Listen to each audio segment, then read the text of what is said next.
Hello student, मैं आज बात करने वाला हूँ 11th क्लास एनसीईआरटी के chapter number 4 motion in a plane के न्यूमेरिकल्स के बारे में। मैं जितेंद्र तिवारी आपके अपने YouTube channel Rudra online classes से आपके लिए न्यूमेरिकल्स लेकर आए हूँ एनसीईआरटी के। एक्चुअली जब भी हम चैप्टर नंबर 4 के न्यूमेरिकल्स की बात करते हैं तो न्यूमेरिकल 4.1 से लेकर 4.7 तक पहले कुछ न्यूमेरिकल्स तो डिपेंड है कि कौन सी क्वांटिटी वेक्टर है, कौन सी स्केलर है, ये फाइंड करना है। फिर आगे चलती है सारी चीज़ें, पूरा का पूरा ये 7 न्यूमेरिकल्स आपके थियरी बेस्ड है, आपके थियरी के बेस्ड है। आप ट्राई करिएगा, फिर भी कोई भी प्रॉब्लम होती है तो आप मुझे कमेंट बॉक्स में लिख के दीजिए। मैं नेक्स्ट वीडियो में आपको वो 7 कवर करूँगा। आज मैं बात करता हूँ जो प्रॉपर न्यूमेरिकल्स 4.8 से। जो पहला न्यूमेरिकल्स है 4.8, बहुत आसान है। कोई भी आपको डाउट हो, कोई भी क्वेरी हो तो मुझे पूछ सकते हैं। तो न्यूमेरिकल 4.8 है, एनसीईआरटी का चैप्टर नंबर 4 है, जिसमें न्यूमेरिकल है एक 3 girls skating on a circular ice ground of radius 200 metre start from a point P on the edge of the ground and reach a point Q diametrically opposite to P following different path as shown in figure. What is the magnitude of displacement vector for each, for which girl is equal to the actual length of the path is taken. Question है बेटा, 3 girls है और एक circular path का आपका ground है, उसमें वो स्केटिंग कर रही है। तीनों के पाथ जैसे फिगर में शो है, जैसे ए वाली गर्ल्स का पाथ ये है, बी वाली सी वाली, इनके पाथ ऐसे हैं। वो पी से जर्नी स्टार्ट करती है, पी पर फिनिश करती है। तो पहले पूछा है तो इन केसेस में magnitude of displacement of girls के पाथ क्या वो पूछ रहा है। जो गर्ल्स स्केटिंग कर रही हैं तो उनके पाथ के जो डिस्प्लेसमेंट है उसका मैग्नीट्यूड क्या होगा। फिर लास्ट में कहता है which girl is equal to the actual length, कौन सी गर्ल का जो एक्चुअल लेंथ है पाथ की वो डिस्प्लेसमेंट के इक्वल, ये हमको बताना है। बहुत आसान न्यूमेरिकल है। एक्चुअली सॉल्यूशन के बारे में बात करता हूं कि हमने पढ़ा है डिस्प्लेसमेंट क्या होता है। The shortest distance between initial and final position is known as displacement. Initial और फाइनल पोजीशन के बीच की शॉर्टेस्ट डिस्टेंस को हम बोलते हैं डिस्प्लेसमेंट। पहले ए गर्ल्स के रेडियस ऑफ सर्कुलर पाथ क्या है? रेडियस ऑफ सर्कुलर पाथ क्या है बेटा? 200। क्या है बेटा? 200। ओके, अब मैं बात करूं डायामीटर। डायमीटर क्या है? डायमीटर हमेशा होता है रेडियस का ट्वाइस। It means 400 metre. कितना हो गया? 400 मीटर। तो हमें डिस्प्लेसमेंट की बेटा सबसे स्टार्टिंग पॉइंट क्या है? P और फिर एंड पॉइंट क्या है? Q।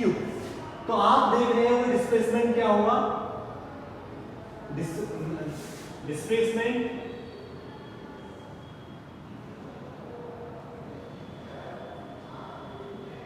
of magnitude is equal to the diameter of the circle. Diameter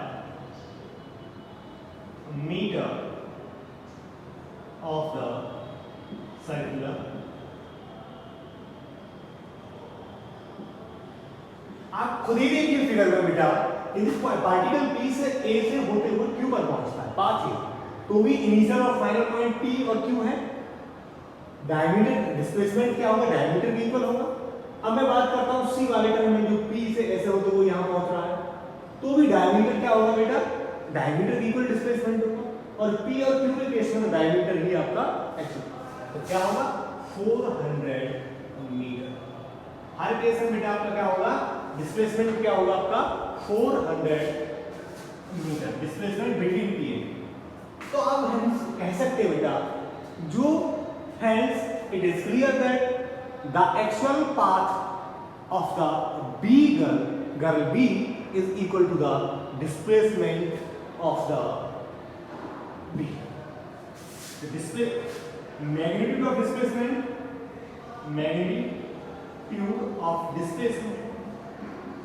is equal to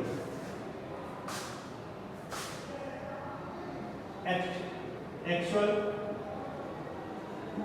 length of the path skated covered by the जो बी ने जो पाथ कवर्ड किया है वो इक्वल है मैग्नीट्यूड ऑफ डिस्प्लेसमेंट की। ओके बेटा, तो ये पूछा गया था इसमें। पहला ये आंसर था, दूसरा ये था कौन सी गर्ल वो कवर कर रही है डिस्प्लेसमेंट के इक्वल पाथ को। तो ये पहला न्यूमेरिकल। अब मैं नेक्स्ट न्यूमेरिकल के बाद बेटा मैं बात करता हूँ। नेक्स्ट न्यूमेरिकल है आपका 4.9। न्यूमेरिकल को एक बार पढ़ेंगे। चैप्टर 4 का numerical 4.9। A cyclist starts from the center O of a circular path of radius 1 km। ये कोई सर्कुलर पाथ है जिसकी रेडियस क्या है बेटा, 1 km है। कोई भी साइकिलिस्ट है उसे अपनी जर्नी स्टार्ट करता है, reaches the edge of P पर पहुंचता है of the path, then cycle along circumference और सर्कमफ्रेंस के अलोंग मूव करता है and returns the centre along QO। और उसने अपनी जर्नी स्टार्ट करता है, P पर पहुंचता है, P से सर्कमफ्रेंस से अक्रॉस होते हुए P से होते हुए वापस A पर आता है। ये सब करने के लिए बेटा वो 10 मिनट्स लेता है। अपना एक कंप्लीट राउंड ट्रिप करने के लिए क्या लेता है वो 10 मिनट्स लेता है। सॉल्यूशन बात कर रहा हूं मैं बेटा। कोई साइकिलिस्ट O से अपनी जर्नी स्टार्ट करता है, 1 किलोमीटर का रेडियस है, P से होते हुए Q से होते हुए ओवर वापस आता है। टाइम क्या लेता है बेटा, टाइम क्या है 10 मिनट। इसको आवर्स में कंप्लीट करूं, 10 ओवर कन्वर्ट करूं, 10/6 1/6 आवर आ गया। ठीक है, 10 minute is equal 1 minute is equal to 1 minute is equal to 1/60 hours. 10 minute is equal to 10/60 hours means 1/6 hours हो गया। तो वो कहता है कि इसका नेट डिस्प्लेसमेंट क्या होगा, नेट डिस्प्लेसमेंट क्या होगा। आपका जर्नी O से स्टार्ट किया था, वापस ऊपर आ गया। इनिशियल और फाइनल पॉइंट क्या कर रहे हैं, कोइंसाइड कर रहे हैं। और डिस्प्लेसमेंट जब भी हम सॉल्व करना होता है, एक ही बात कर रहा हूं नेट डिस्प्लेसमेंट की। नेट डिस्प्लेसमेंट जब भी नेट डिस्प्लेसमेंट क्या होता है, इनिशियल और फाइनल पॉइंट हमको निकालना होता है। इन दिस क्वेश्चंस इनिशियल और फाइनल पॉइंट कोई है, सेम पॉइंट है, कोइंसाइड कर रहा है, तो नेट डिस्प्लेसमेंट क्या होगा बेटा 0। तो आंसर पहले का क्या आ गया 0 आ गया। सेकंड है average velocity. Average velocity okay बेटा, एवरेज वेलोसिटी क्या है, net displacement over total time. Is that clear? मतलब डिस्प्लेसमेंट वेलोसिटी क्या था, rate of change of displacement. तो एवरेज वेलोसिटी ले रहा हूं तो net displacement over total time हो गया। और आपका नेट डिस्प्लेसमेंट क्या है 0, तो V एवरेज क्या होगा आपका 0 होगा। तो एवरेज वेलोसिटी भी 0 होगी बिकॉज नेट डिस्प्लेसमेंट 0 होगा, बिकॉज इनिशियल और फाइनल पॉइंट एक दूसरे के ऊपर कोइंसाइड कर रहे हैं, दोनों के बीच का सेपरेशन क्या है 0। अब बात करता हूं थर्ड पूछा है बेटा एवरेज स्पीड। थर्ड क्या पूछा है, एवरेज स्पीड। एवरेज स्पीड ठीक है बेटा, एवरेज स्पीड के बारे में वो पूछा है। एवरेज टोटल फॉर्मूला क्या हुआ, average total path length over total time. मतलब स्पीड निकालनी है बेटा, तो उसे जो जर्नी उसमें जितना पाथ ट्रेवल किया, उस पाथ ट्रेवल किए हुए पाथ की पूरी लेंथ ओवर टोटल टाइम। तो लेंथ क्या होगी बेटा OP plus PQ plus QO। ये क्या है total path length, total path length. Clear बेटा? ओपी क्या है आपकी रेडियस है, रेडियस क्या होगी 1 km। अब PQ निकालना है, PQ क्या है R, PQ क्या है R। आपने फॉर्मूला पढ़ा होगा arc is equal to angle, angle is equal to arc over radius. आपने मैथमेटिक्स में पढ़ा होगा, angle is equal to arc over radius.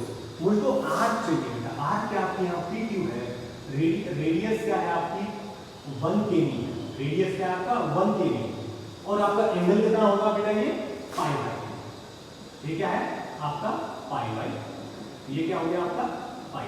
आप वैसे भी 2 पाई होता है, 2 पाई डिवाइडेड 4 टाइम ले रहे हैं, ठीक है 2 पाई, ये क्या हो गया आपका पाई बाई 2 प्लस वो क्यू है क्या है रेडियस है, तो 2 प्लस पाई बाई।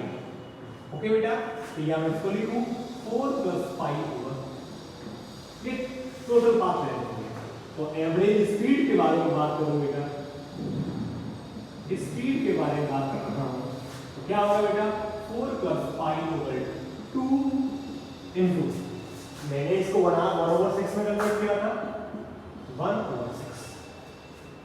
1/6 के बारे में मैंने बात किया। क्लियर हुआ नहीं हुआ बेटा?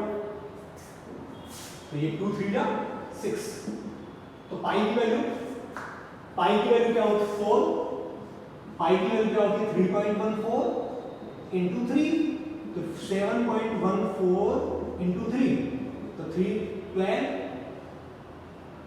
4/21, 21.42 स्पीड क्या आ गई किलोमीटर पर आवर, क्या आ गई बेटा स्पीड 21.42 किलोमीटर पर आवर।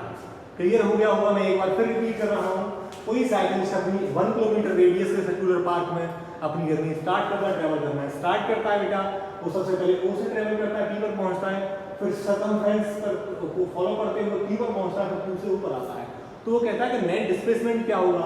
अब इनिशियल और फाइनल पॉइंट सेम है, तो नेट डिस्प्लेसमेंट क्या होगा 0। फिर पूछता है एवरेज वेलोसिटी क्या होगा, एवरेज वेलोसिटी होती है net displacement over total time, तो डिस्प्लेसमेंट 0 तो एवरेज वेलोसिटी। फिर बोलता है कि एवरेज स्पीड क्या होगी, total path length over total time. Path length निकाला तो दिस प्लस दिस, ये तीनों निकाला तो 4 प्लस पाई बाई 2 आया, और मैंने ये सब करके कैलकुलेट किया, ये सारी चीजें आ गई। ये बेटा आपका 4.9, ये आपका न्यूमेरिकल है। फिर नेक्स्ट न्यूमेरिकल मैंने 4.8, 4.9, 4.10 के बारे में बात करने वाला हूँ।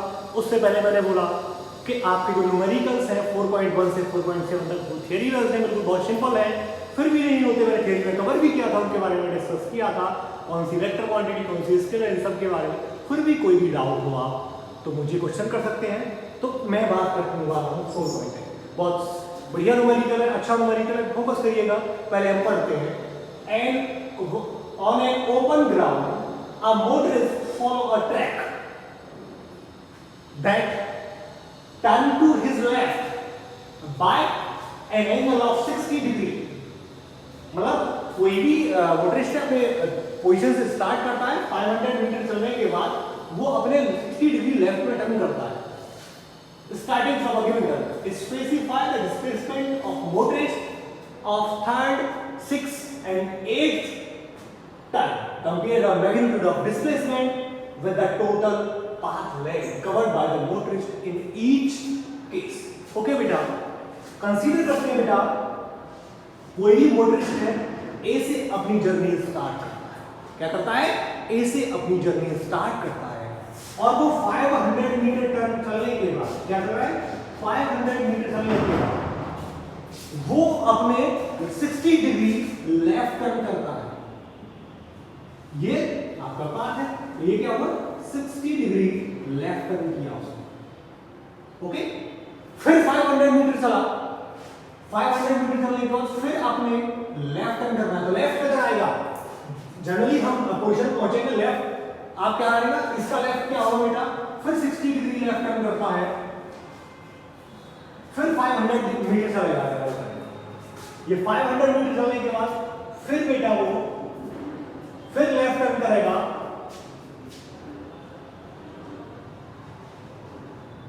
फिर 60 डिग्री चलने के बाद 500 मीटर चलेगा, देन फिर लेफ्ट टर्न करेगा, फिर बेटा वो लेफ्ट टर्न करेगा। ओके, ये 60 डिग्री पर फिर 500 मीटर चला, तो आप देखेंगे फिर वो चलता है 500 मीटर, फिर वो 60 डिग्री, फिर आपका 60 डिग्री, फिर आपका वो टर्न करता है, फिर भी 500 मीटर चलता है। तो आप देख रहे हो ये बन गया रेगुलर हेक्सागन। रेगुलर हेक्सागन ए से जब स्टार्ट किया 500 मीटर ट्रेवल किया, फिर अपने जो ओरिजिनल पास से 60 डिग्री लेफ्ट टर्न किया, फिर 500 मीटर चला, फिर अगेन 60 डिग्री 500 मीटर चलने के बाद टर्न करता लेफ्ट, फिर 500 मीटर पहुंचा, तो फिर 60 डिग्री करने के बाद फिर 500 मीटर। ये प्रोसेस चल रही है, देखते हैं हम A B C D E और एफ पर जैसे ही उसने 60 डिग्री टर्न किया और 500 मीटर चला तो वापस वो ए पर आ गया। तो क्या हो गया ये रेगुलर हेक्सागन। और side of east side of hexagon क्या होगी? East side. सॉल्यूशन के बारे में बात करने वाला हूं बेटा, फिगर समझिए, फिगर समझ में आ गया, सारा कुछ हो जाएगा, बहुत आसान है। न्यूमेरिकल एनसीईआरटी के बहुत आसान होते हैं, पर तब आसान होते हैं जब आपका कॉन्सेप्ट क्लियर हो। कॉन्सेप्ट तब क्लियर होगा पहले थ्योरीज को कवर कर लिया जाए। ओके बेटा, तो ईच टर्न ईच साइड कितनी है बेटा? 500 मीटर की, 500 मीटर। तो ये क्या बनाया आपका? Regular hexagon. ये क्या है? Regular hexagon. ओके बेटा, जिसकी सारी साइड्स क्या होती हैं? सेम होती है, रेगुलर हेक्सागन है। ओके, तो पहले वो बात करता है थर्ड, सिक्स, एट टर्न के लिए। तो मैं थर्ड टर्न के लिए बात करूं बेटा, 1 2 3 टर्न। ओके, ये मैंने पॉइंट बेटा ओ कंसीडर किया, इसको करना है, ठीक है।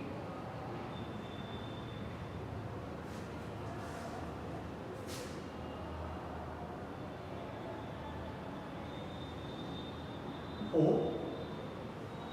ठीक, ओके बेटा, ये मैंने डायग्राम ड्रॉ कर दिया, ओ से डी को मिला है। तो आप देख रहे होंगे मुझे फाइंड क्या करना है बेटा? फिगर बनाने के बाद, फिगर समझने के बाद हम देखेंगे starting from a given turn specific displacement of third turn क्या होगा? थर्ड टर्न होगा आपका यहां इस पर, सिक्स टर्न, थर्ड 4 5 6 यहां होगा, फिर 8 यहां। तो थर्ड, सिक्स, 8 टर्न पर आपको डिस्प्लेसमेंट और टोटल पाथ लेंथ में कंपैरिजन करना है, वो फाइंड करना है। तो बेटा मैं ए से डी पर पहुंचा, डिस्प्लेसमेंट क्या होगा? एडी। डिस्प्लेसमेंट क्या होगा? पहले फॉर थर्ड टर्न की बात करता हूं बेटा, थर्ड मैं बात कर रहा हूं थर्ड टर्न की बेटा। तो magnitude of displacement, magnitude of displacement क्या है बेटा? वो एडी है। एडी क्या होगा? ये length AO plus OD, AO plus OD. बेटा आप देख रहे होंगे AO is equal to BC, AO is equal to BC और OD is equal to EF। सारा रेगुलर हेक्सागन है, तो ये साइड क्या होंगी बेटा? 500 plus 500 is equal to 1000 metre. नहीं समझ में आया बेटा? मुझे AD फाइंड आउट करना है, तो AD को दो हिस्सों में ब्रेक किया, AO प्लस OD। जो AO इक्वल है आपके BC के इक्वल है और OD आपका EF के इक्वल है। तो ये साइड क्या है? 500। आपका डिस्प्लेसमेंट कितना आ गया बेटा? थर्ड टर्न के लिए 100 मीटर। फिर कौन सा है बेटा? Total path length, total path length. Total path length की बात करना बेटा, टोटल पाथ लेंथ एडी के लिए AB plus BC plus CD। तो AB BC CD सब 500 प्लस 500 प्लस 500 कितना आ गया बेटा? 1500 मीटर। क्लियर हो गया? ये क्या आ गया आपका? 1500 मीटर आ गया। ये थर्ड टर्न, ये पूरी स्टडी कर ली। थर्ड टर्न की बेटा एक ये निकल के आया, एक आपका ये निकल के आया। अब बात करता हूं आपका बेटा फॉर सिक्स टर्न। किसके लिए बेटा? सिक्स टर्न के लिए। सिक्स टर्न कहां पहुंचेंगे? 1 2 3 4 5 6। सिक्स टर्न के लिए देखेंगे इनिशियल और फाइनल पॉइंट क्या है। तो मैग्नीट्यूड ऑफ डिस्प्लेसमेंट के बारे में बात करते हैं। मैग्नीट्यूड ऑफ डिस्प्लेसमेंट बेटा देख रहे हो सिक्स टर्न आपका ए पर आ रहा है, हेक्सागन है। इनिशियल और फाइनल पॉइंट क्या हो गए? कोइंसाइड कर रहे हैं। इनिशियल फाइनल पॉइंट कोइंसाइड कर रहे हैं, तो हम कहेंगे डिस्प्लेसमेंट क्या हो जाएगा? 0। तो magnitude of displacement for six turn is 0। ठीक है बेटा। टोटल पाथ लेंथ बात करें, टोटल पाथ लेंथ तो क्या होगा A B plus B C plus C D plus D E plus E F plus F A. Okay बेटा, तो वैल्यू पुट करेंगे तो देख रहे हो 500 प्लस 500 500 500 500 500 कितना हो गया 3000 मीटर। डिस्प्लेसमेंट 0 है, टोटल पाथ लेंथ क्या आ गया 3000 मीटर। ये किसके लिए आ गया बेटा 6 टन के लिए, फॉर 8 टन, फॉर 8 टन के बारे में। ओके बेटा, फॉर 8 टन के बारे में मैं बात कर रहा हूं।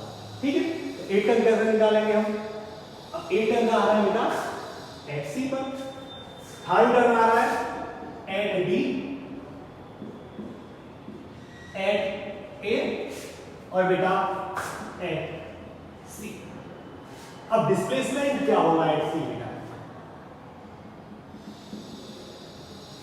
ये तो होगा मैग्नीट्यूड ऑफ डिस्प्लेसमेंट। ओके बेटा, एसी चाहिए। मैग्नीट्यूड ऑफ डिस्प्लेसमेंट एसी क्या होता है? देखो दो वेक्टर बेटा ये सिचुएशन है, तो मैंने आपको पैरेललोग्राम फ्लो वेक्टर एडिशन कराया था।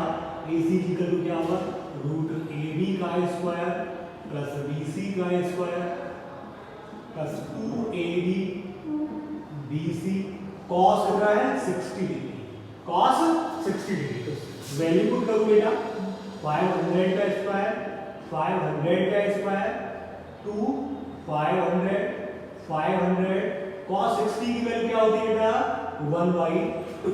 cos 60 की वैल्यू क्या होती है 1/2। ठीक है, 2 से 2 कैंसिल हो गया बेटा, 2 से 2 कैंसिल हो गया। आप देख रहे होंगे 25 25 25। ठीक है, तो यहां से अब इसका स्क्वायर रूट निकालो बेटा, तो डायरेक्ट फॉर्मूला हमने 866.03 मीटर। ठीक है, ये आ गया। आप इसको स्क्वायर करेंगे, सबको ऐड करेंगे, सॉल्व करेंगे तो आपका ये वापस आ जाएगा 866 मीटर। क्लियर हुआ नहीं हुआ बेटा? तो ये आपका डिस्प्लेसमेंट आ गया। ये क्या आ गया आपका डिस्प्लेसमेंट आ गया। ठीक है बेटा, अब मैं बात करूंगा total path length, total path length. ठीक है बेटा, टोटल पाथ लेंथ के बारे में बात करूं इस 8 टन के लिए, तो क्या होगी बेटा 8 के लिए वही AB BC CD। तो ये 8 टन के लिए डायरेक्ट आप देख रहे होंगे हर टन में total path length 500 multiply by 3। फिर आया 6 टन के लिए 500 multiply by 6।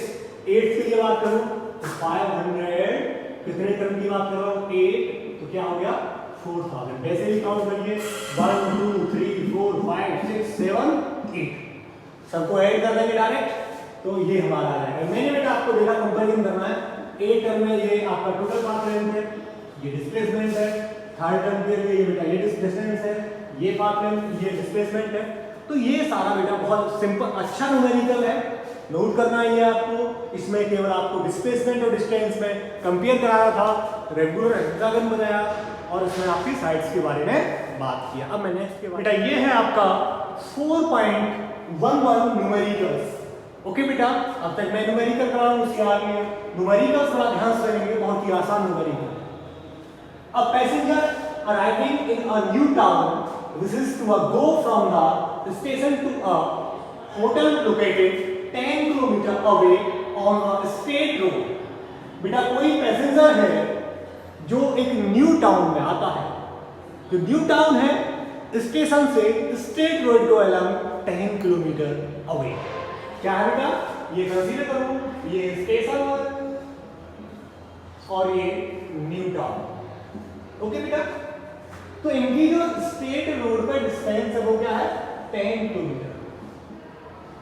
Okay, a dishonest बेईमान, dishonest payment takes him along a circular path 3 kilometer long and reaches the hotel in 28 minutes।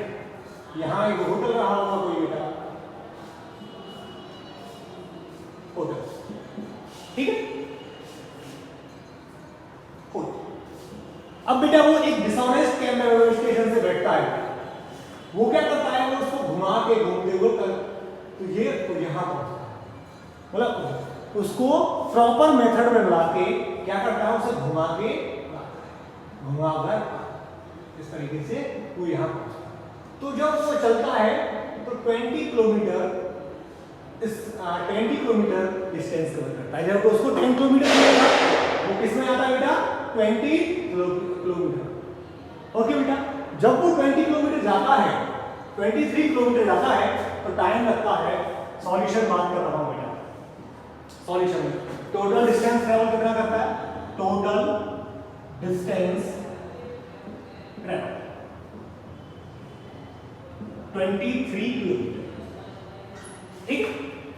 Total time taking, total time taking कितना है बेटा, 28 minute. इसको 8 में कंप्लीट कर लो, तो कन्वर्ट कर लो, 8 में हमको कन्वर्ट करेंगे तो 28/60।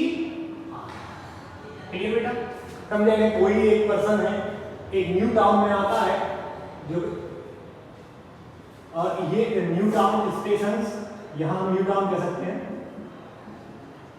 न्यू टाउन, और ये बेटा, ठीक है। न्यू टाउन आता है तो वहां स्टेशन से होटल की डिस्टेंस 10 किलोमीटर है स्ट्रेट वे, पर वो जो डिसऑनेस्ट बेईमान आपका टैक्सी वाला है वो उसको सीधे ले जाके घुमा के लाता है, तो डिस्टेंस क्या होगा, 23 किलोमीटर हो जाता है। और बहुत सारे जब प्रैक्टिकल लाइफ में आप देखते हैं, डेली में जब आप जाते हो किसी बड़े मेट्रो सिटी में, आपको पास नहीं होता, वो घुमा के लाता है, केवल उसका मीटर चलता है। तो ऐसे ही उसने किया, 20 किलोमीटर 23 किलोमीटर ट्रेवल किया, टाइम किया 28 मिनट। तो वो जब पूछ रहा है ये सब किया उसने, एवरेज स्पीड क्या रही, एवरेज स्पीड और मैग्नीट्यूड ऑफ एवरेज। तो पहला है बेटा average value, average speed, average speed, average speed के लिए बेटा total distance over total time, total distance travel over total time. Clear बेटा, टोटल डिस्टेंस और टोटल टाइम, टोटल डिस्टेंस क्या है बेटा आपकी 23 किलोमीटर, और टोटल टाइम क्या है 28/60, 28/60। क्लियर बेटा, 15 टाइम ये गया, 7 टाइम ये गया, ठीक है। और इसको डिवाइड करें, मल्टीप्लाई करें तो ये आएगा 49.29 किलोमीटर पर आवर। ठीक है बेटा, देख लीजिएगा, थोड़ा सा वेरी कर सकता है। मल्टीप्लाई करिए 23 का 15 में 7 से डिवाइड करिए, या ऐसा मल्टीपल 7, ठीक है। तो ये आपका एवरेज स्पीड आया। बी बेटा, अब देख रहा है मैग्नीट्यूड ऑफ एवरेज, एवरेज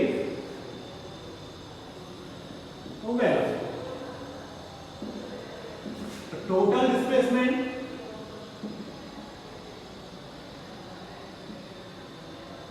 और टोटल टाइम।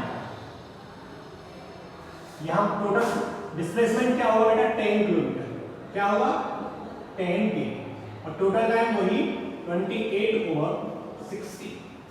क्या होगा बेटा 28/60, फिर 7 टाइम्स 15 टाइम्स 150/7, ये कितना आ गया 21.4 किलोमीटर पर आवर।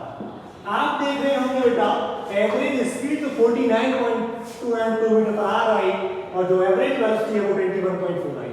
तो बहुत आसान क्वेश्चन था, सिंपल फॉर्मूला है, speed equal distance over time, velocity equal to displacement over time. ये मैंने सॉल्व किया बेटा। मैं अब बात करने वाला हूँ 4.12 न्यूमेरिकल्स की, रिलेटिव वेलोसिटी से उन सबके रिलेटेड है, डायरेक्ट न्यूमेरिकल नहीं, क्वेश्चंस नहीं लिखना, डायरेक्ट सॉल्यूशन कराता हूँ, आप बुक्स में देख लीजिएगा।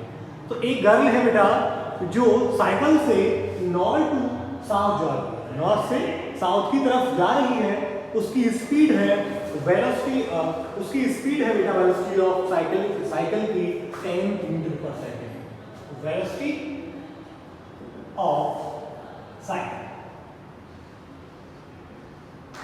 ये बेटा 10 मीटर पर सेकेंड, नॉर्थ टू साउथ जा रही है। क्या जा रही है? North to south. एंड तभी बरसात होने लगती है। तभी क्या होने लगती है? रेन होने लगती है, बरसात होने लगती है। तो जो बरसात की रेनफॉल है वो डाउनवर्ड बेटा, डाउनवर्ड क्या होता है? वो 30 वेलोसिटी ऑफ रेन,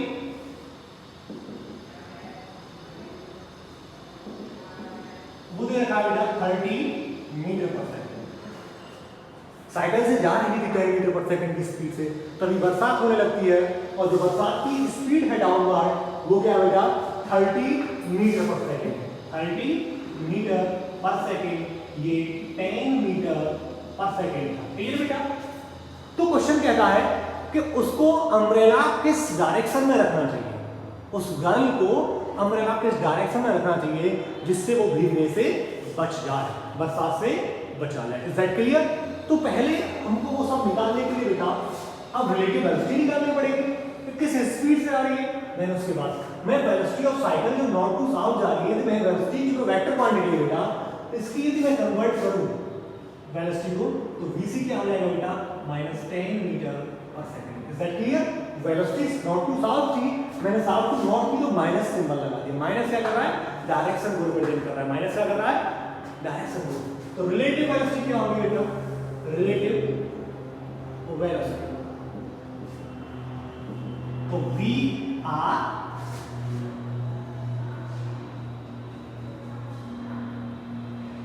ठीक है बेटा, V R plus minus VC, और V R plus minus VC. Rain of velocity of rain 30 minus velocity of cycle 10, तो 20 मीटर पर सेकंड। जो रिलेटिव वेलोसिटी है वो बेटा कितनी है? 20 मीटर पर सेकंड है। क्लियर हुआ नहीं हुआ? 20 मीटर पर सेकंड है।